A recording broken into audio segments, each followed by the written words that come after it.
나는 그날 60대 후반의 어깨에 경비복을 걸쳤다. 다리 근육은 퇴직 이후 많이 약해졌지만 마음만큼은 다부졌다. 거울 앞에서 몇 번이고 조끼를 여미며 스스로를 다독였다. 괜찮아. 자식들에게 손 안 벌리고 내가 할 수 있는 거 하자. 내 이름은 김영수. 올해로 69. 40년 넘게 회사에 몸담다 퇴직한 뒤 국민연금과 적금으로 버텨왔다. 아내의 약값은 매달 올라가고 손주들 용돈 한 번 못 챙겨줄 때마다 가슴이 무너졌다. 그래서 일을 시작하려 했다. 늦은 나이에도 구인 공고를 뒤지고 면접 보러 다니고 경비복을 받아든 날은 참으로 오랜만에 가슴이 뛰었다. 문제는 그 첫 출근 날 내가 마주친 한 사람이었다. 정문 유리를 통해 검은 세단 한 대가 들어오는 게 보였다. 속도가 느려지더니 회사 입구 바로 앞에 멈췄고 조수석 문이 조용히 열렸다. 먼저 하이힐이 바닥에 닿는 소리가 났다. 그리고 검은색 트렌치 코트를 입은 여자가 내렸다. 정갈하게 묶은 단발머리, 베이지색 핸드백, 그리고 딱 붙은 붉은 립스틱. 차가운 얼굴에 완벽하게 계산된 걸음. 그녀는 나를 보며 한순간 멈췄다. 그 눈빛, 절대 착각할 수 없었다. 지연이 내 며느리였다. 내 아들의 아내. 결혼식 날 흰 드레스를 입고 내 손을 꼭 잡으며 아버님, 잘 부탁드립니다. 라던 그 아이. 그 아이가 지금 회사 대표가 되어 내 앞에 섰다.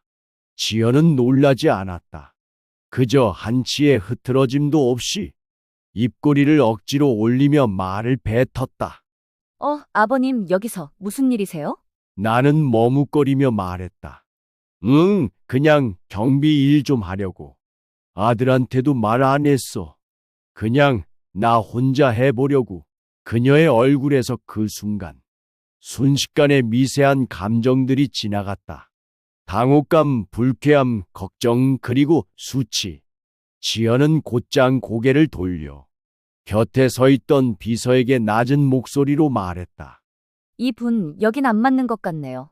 마치 길에서 마주친 거지라도 되는 것처럼 그녀는 나를 더 이상 쳐다보지 않았다. 고개를 돌리고 힐을 다시 톡톡 울리며 건물 안으로 사라졌다. 나는 멍하니 그 자리에 서 있었다. 내 손에는 아직 출입카드가 들려 있었고 목엔 아직 교육받은 직원 배지가 매달려 있었고 심장은 마치 꾹 눌린 페달처럼 움직이지 않았다. 그날 점심도 지나기 전에 회사 인사팀에서 전화가 걸려왔다. 김영수 선생님이시죠?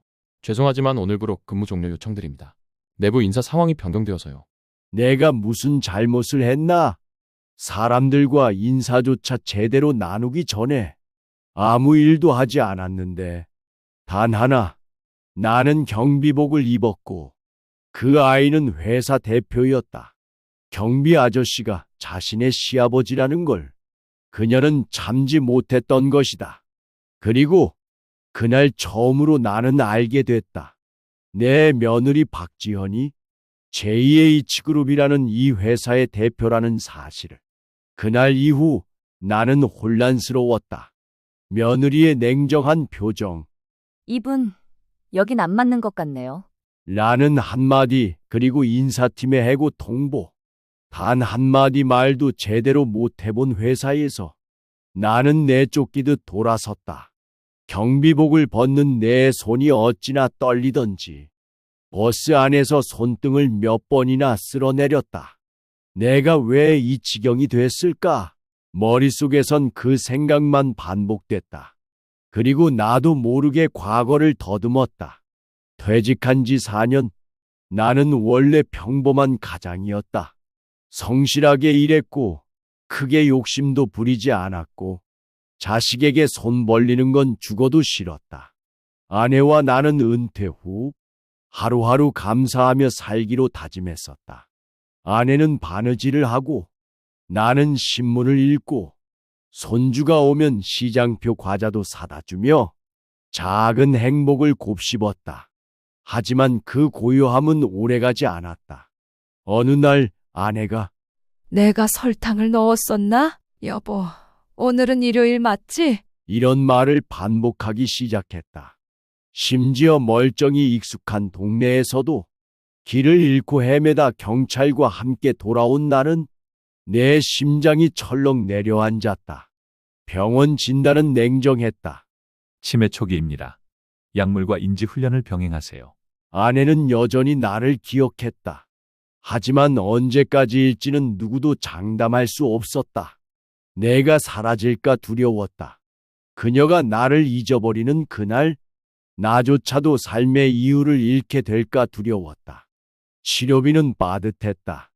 국민연금은 매달 92만 원, 병원비, 약값 보호센터 상담 예약금까지. 생활비를 쓰고 나면 통장엔 5만 원도 남지 않았다. 그래서 결심했다. 무슨 일이든 하자. 늦었지만 다시 일하자.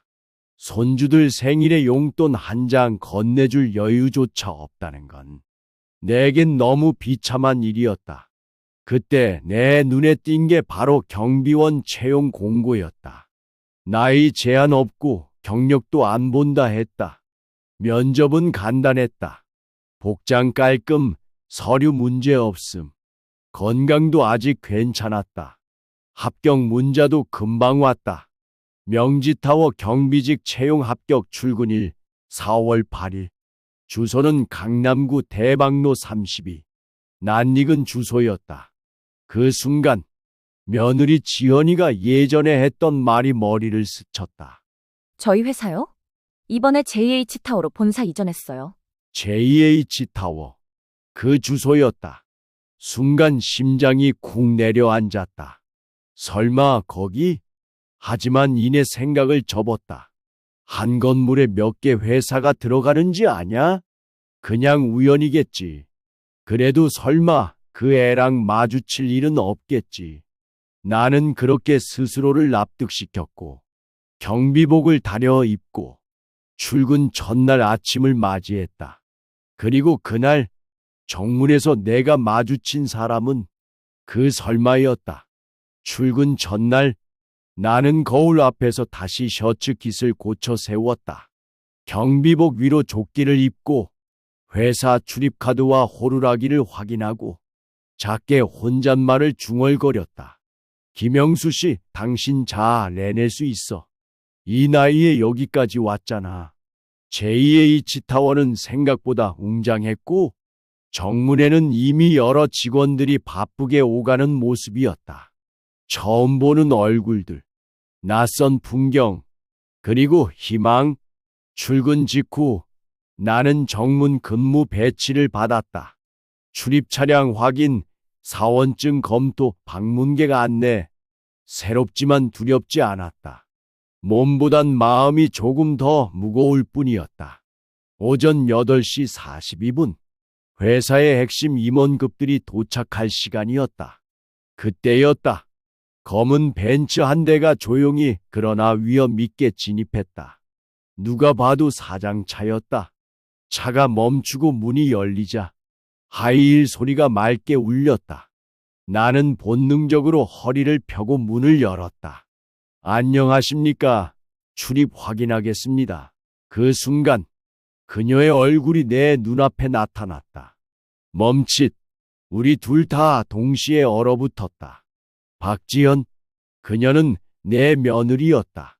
그날 결혼식에서 흰 드레스를 입고 내 손을 꼭 잡으며 아버님, 앞으로 저희 잘 부탁드려요. 라며 웃던 아이. 그 아이가 지금 완벽한 정장을 입고 딱 붙은 붉은 립스틱을 바른 채 회사 대표로 내 앞에 섰다. 눈빛이 바뀌었다. 익숙함, 놀람, 당혹감, 그리고 불쾌감. 아버님, 여기 왜 계시죠? 나는 말이 꼬였다. 아, 그게 그냥 일 좀 하려고 여기서 경비 일을. 그녀는 눈을 잠시 감았다가 떴다. 표정이 무너질까 봐 이를 악물 듯한 모습이었다. 그런 다음 입꼬리만 억지로 올리며 말했다. 그러셨군요. 아버님께서. 그 말엔 이건 아닌데라는 냉기 어린 속마음이 그대로 묻어났다. 그리고 그녀는 옆에 서 있던 비서에게 다가가 귀에 속삭였다. 이분 정문 근무 바꿔주세요. 이쪽엔 부적절해요. 내가 들으라고 한 말은 아니었겠지만 귀에 꽂혔다. 부적절해요. 그 말이 내 가슴을 후벼 팠다. 경비라는 직업이 부끄러운 건가? 내가 당신 시아버지인 게 그렇게 싫었나? 그녀는 돌아서서 아무 말 없이 로비로 들어갔다. 그 뒷모습엔 예전의 다정함도 가족이라는 온기도 없었다. 나는 정문에 멍하니 서 있었다. 출입카드를 여미는 손이 덜덜 떨렸다. 귀에 들리는 모든 소리가 멀게 느껴졌다. 직원들의 발걸음, 카페에서 나는 커피 갈리는 소리조차도. 오전 9시 12분, 내 스마트폰이 울렸다. 모르는 번호. 받았다. 김영수 선생님이시죠? 죄송하지만 오늘부로 근무 종료 요청드립니다. 내부 사정으로 인한 긴급 인력 조정입니다. 숨이 막혔다. 해고라니?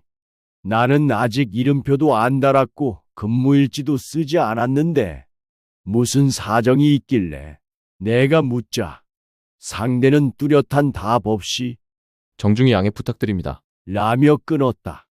나는 그 자리에 얼어붙었다. 손에 쥐고 있던 모자와 장갑이 바닥에 떨어졌다. 구부정한 허리를 펴지도 못한 채 가슴 한가운데에 무언가 내려앉는 느낌이었다. 모욕, 그 단어가 떠올랐다.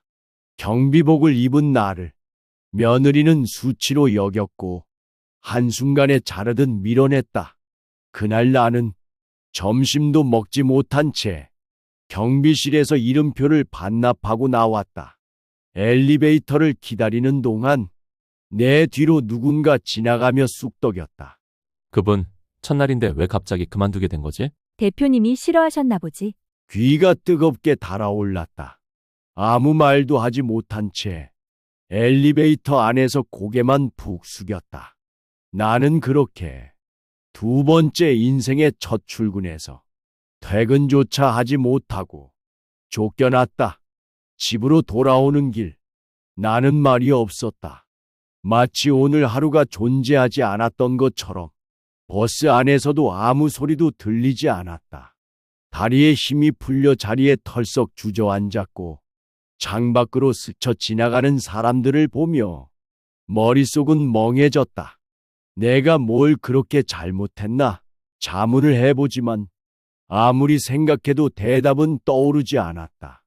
집에 도착하니 아내는 주방에서 밥을 짓고 있었다. 미역국 냄새가 은은하게 풍겼고 밥솥김이 올라오는 모습에 눈시울이 뜨거워졌다. 왔어요? 밥 금방 돼요. 그 목소리에 나는 그만 울컥했다. 여보, 왜요? 무슨 일 있었어요? 나는 고개를 떨구고 식탁에 앉았다. 한참을 말없이 있다가 술병을 꺼내 들었다. 잔장 깊숙이 넣어뒀던 소주 한 병. 오랫동안 손대지 않았던 그것을 꺼내든 순간 아내가 걱정스럽게 물었다. 영수 씨, 정말 무슨 일 있었죠? 나는 한 모금 들이켰다. 쓴맛이 입 안을 파고들며 가슴이 더 아릿해졌다.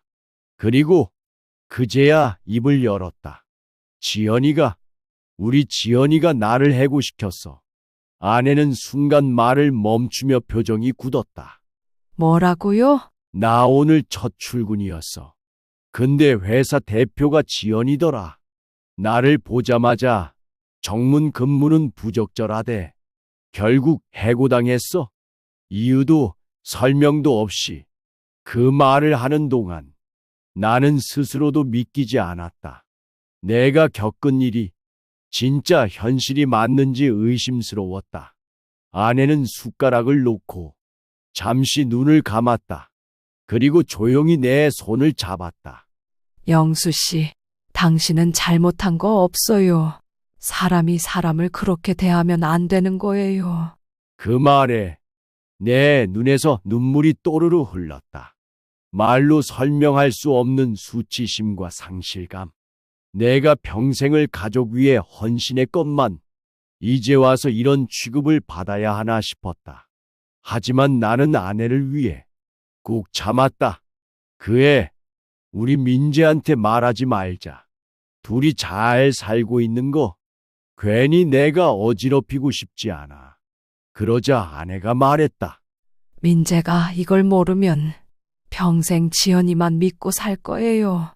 난 우리 아들까지 잃고 싶지 않아요. 그 말을 듣고 나는 마음을 고쳐먹었다. 그날 밤 나는 책상 앞에 앉아 노트북을 켰다. 김민재, 내 아들의 이름을 수신란에 입력하고 매일 제목을 썼다. 제목 민재야, 아버지다. 손이 떨렸다. 하지만 나는 진심을 담아 한 글자 한 글자 적어 내려갔다. 매일 본문 일부 요약. 민재야, 아버지다. 너희 엄마 약값이 매달 60만 원이 넘는다. 나도 늙었지만 일하면서 스스로 해결하고 싶었다. 그래서 경비직에 지원했고 내 회사 지연이 회사에 합격했다. 그런데 지연이가 나를 해고시켰다. 이유는 말하지 않았지만 아버지가 경비라는 게 창피했던 모양이다. 나는 괜찮다. 하지만 너만큼은 이 사실을 알고 있어야 할 것 같아서 이렇게 쓴다.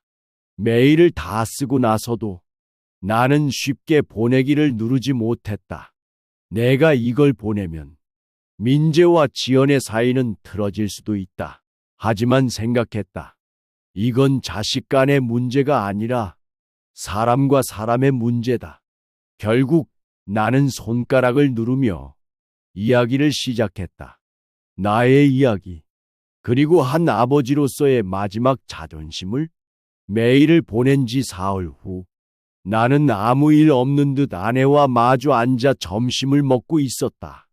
된장국에서 김이 피어오르고 밥솥에서 퍼낸 밥 냄새가 구수하게 감돌았다. 그런데 그때였다. 현관문 비밀번호가 입력되는 소리, 그리고 이어진 문 열리는 소리. 아버지, 익숙한, 하지만 들을 줄 몰랐던 목소리. 아들이었다. 민재가 집으로 돌아온 것이다. 그날 밤 비행기를 타고 다음 날 바로 귀국했다고 했다. 메일 봤어요. 아버지, 그런 일이 있었으면 바로 말씀하시지 왜 참았어요? 괜히 너희 사이 어지럽힐까봐 그게 싫어서 그랬다. 민재는 내 말을 듣고도 묵묵히 고개를 끄덕였다. 그러더니 한숨을 내쉬며 말했다. 아버지, 이번 일은 제가 직접 처리할게요. 그리고 그날 저녁 JH그룹 회의실에는 셋이 마주 앉게 되었다. 나, 며느리 지연, 그리고 나보다 한참 어린 시절의 후배였던 회사 회장 김석훈. 석훈은 나를 보자마자 눈을 동그랗게 떴다. 선배님, 정말 이 회사에 계셨습니까? 설마 그 김용수 선배님 맞으시죠? 우리 옛날에 같이 있던. 그래, 나다. 내가 바로 그 김영수다. 지연은 한동안 아무 말이 없었다. 그녀는 처음엔 다소 당황한 얼굴이었다. 그러더니 입을 열었다. 저는 대표라는 자리가 가족사를 드러내는 게 부담스러워서 아버님을 배려하지 못한 건 정말 죄송하게 생각합니다. 회장은 단호하게 말했다. 지연 씨, 회사는 체면으로 운영하는 게 아닙니다. 사람을 대하는 방식이 곧 기업의 품격이에요. 그 말에 지연의 고개가 서서히 숙여졌다. 민재는 그녀에게 조용히 말했다. 그동안 우리가 성공했다고 착각한 것 같아. 나는 다시 생각할 거야. 이 회사, 우리가 어떻게 지켜야 할지. 그날 저녁 나는 회장실에서 제안을 받았다. 선배님, 자문위원으로 와주세요. 우리 회사 교육팀, 사람을 모르는 애들 투성이에요. 선배님의 경험이 절실합니다. 나는 당황했다. 나 같은 노인네가 쓸모가 있을까? 회장은 웃었다. 그럼요. 요즘 젊은이들 퇴직자의 말을 더 귀 기울여요. 그게 살아있는 교과서거든요. 며칠 후 내게 명함 한 장이 전달되었다. 김영수 JH그룹 인사교육 자문위원. 그 종이를 손에 쥐는 순간 내가 지금까지 살아온 인생이 절대 헛된 게 아니었다는 걸 느꼈다. 회의실을 나서는 길, 지연이 나를 조심스럽게 따라와 말했다. 아버님, 정말 죄송합니다. 앞으로 다시는 그런 일 없도록 하겠습니다. 나는 그녀를 똑바로 바라보았다. 그녀는 눈시울이 붉어져 있었다. 분명 그 얼굴은 거짓이 아니었다. 지연아, 체면도 좋지만 사람을 사람답게 대하는 것부터 배우렴. 특히 가족은 말이야. 체면보다 마음이 먼저야. 그녀는 고개를 깊이 숙였다. 그 모습에 내 안에 남아있던 응어리도 조금은 풀리는 듯했다. 그날 밤 나는 아내에게 말했다. 나 다시 일하게 됐어. 이번엔 경비가 아니라 자문위원으로. 아내는 내 손을 꼭 잡으며 웃었다. 영수 씨, 정말 잘 됐어요. 당신이 일할 때 가장 멋있어요. 그녀의 말에 나는 마침내 스스로를 용서할 수 있었다. 며칠 후 나는 회의실 강단 앞에 섰다. 벽면에는 JH그룹 신입사원 인성교육이라고 적혀 있었다. 내 앞에는 20대 중반의 젊은 얼굴들이 줄지어 앉아 있었고 그들 중 몇 명은 슬쩍 휴대폰을 만지작거리거나 졸음을 참지 못하는 눈치였다. 저는 김영수입니다. 이 회사의 자문위원으로 새로 부임했습니다. 그 전에 32년간 이 나라 한 제조업체의 공장을 지켰고 5년 전 정년퇴직을 했습니다. 그리고 지난주에는 이 건물 앞에서 경비로도 일했었죠. 그 말에 학생들 사이에서 웃음소리와 놀람이 뒤섞였다. 나는 그 반응을 담담히 받아들이며 말을 이었다. 인생이라는 게 한 방향으로만 흐르지 않습니다. 올라가기도 하고 미끄러지기도 하죠. 그런데 중요한 건 그 과정에서도 나를 지키는 겁니다. 그 순간 뒤쪽에 앉아있던 한 신입이 손을 들었다. 선생님, 그럼 경비로 일하셨을 때 창피하지 않으셨어요? 그 질문은 너무 솔직해서 차라리 시원했다. 나는 웃으며 고개를 끄덕였다. 창피했죠. 하지만 그건 일 자체가 아니라 나를 그 일로 판단하는 사람들 때문이었습니다. 일은 부끄러운 게 아닙니다. 사람을 함부로 보는 눈이 부끄러운 거지요. 강의실은 조용해졌다. 누군가는 고개를 끄덕였고 누군가는 고개를 떨궜다. 아마 누군가는 어제까지 그런 눈으로 누군가를 봤을지도 모른다. 그날 강의를 마친 뒤 몇몇 직원들이 나에게 다가왔다. 선생님, 혹시 예전에 대박 전기 다니셨던 분 아니세요? 맞아요. 저를 아시나요? 제가 그쪽으로 처음 입사했을 때 선배님 영상 교육 자료 본 적 있어요. 전 그 이야기 아버지께 해드리고 싶어요. 나는 순간 눈물이 핑 돌았다.